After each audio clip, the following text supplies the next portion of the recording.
গভীর ঘন জঙ্গল, আর সেই জঙ্গলের মাঝে ছিল একটি পুকুর। সেখানে মানুষজন কেউ যেত না, কেবলমাত্র জঙ্গলের পশু পাখিরা এখানে জলপান করতে আসতো।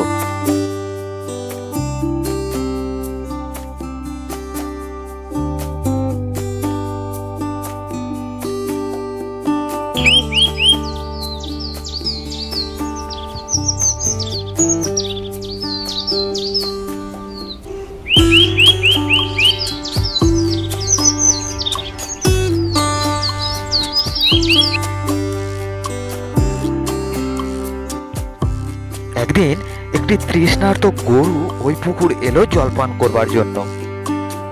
সে জলপান করতে যাবে এমন সময় কোথা থেকে একটি সিংহ এসে বলল, তুমি আগে জলপান করবার চেষ্টা করো না, আমার ক্ষমতা অনেক বেশি, তাই আমি আগে জলপান করব। তুমি যা ভাবছো তা একেবারে ঠিক নয়। তোমার যেমন ধারালো দাঁত ও নখ আছে, আমারও তেমনই ধারালো শিং আছে।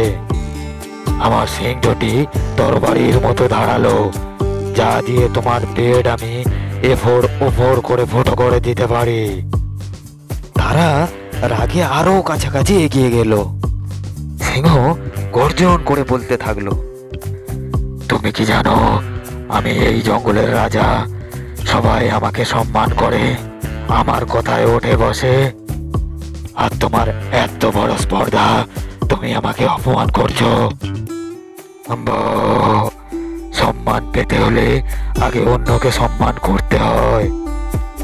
আমি জানি তুমি এই জঙ্গলের রাজা, জঙ্গলের জন্তুরা তোমাকে ভয় করে, ভালোবাসে না মোটেও। আমি গরুদের সর্দার, গরুরা যখন বিপদে পড়ে তারা আমার কাছে ছুটে আসে, আমি যথাসাধ্য তাদের সাহায্য করি। আমি তাদের প্রাণপণ বাঁচানোর চেষ্টা করি, আর তুমি প্রজাদের রক্ষা করার পরিবর্তে তাদের মারার চেষ্টা করো, তাদের ধরে ধরে খেয়ে ফেলো। ছি, এই তুমি জঙ্গলের রাজা। গরু আর সিংহের ঝগড়া শুনে তাদের মাথার উপরে কাক ও চিল উড়তে থাকে। এই দেখে একটা কাক বলতে থাকে, গরু বা সিংহ যেই মরুক না কেন, আমরা তো মাংস খাবো, আমাদের কোনো বাদ বিচার নেই। পেট ভরেই মাংস খাবো। কাকের এই কথা শুনে গরু আর সিংহ দুজনেই ভাবলো আমরা কি বোকা। তখন সিংহ বলে উঠলো, চলো চলো, দুজনের মধ্যে আর ঝগড়া করে লাভ নেই, চলো আমরা একসাথেই জলপান করি।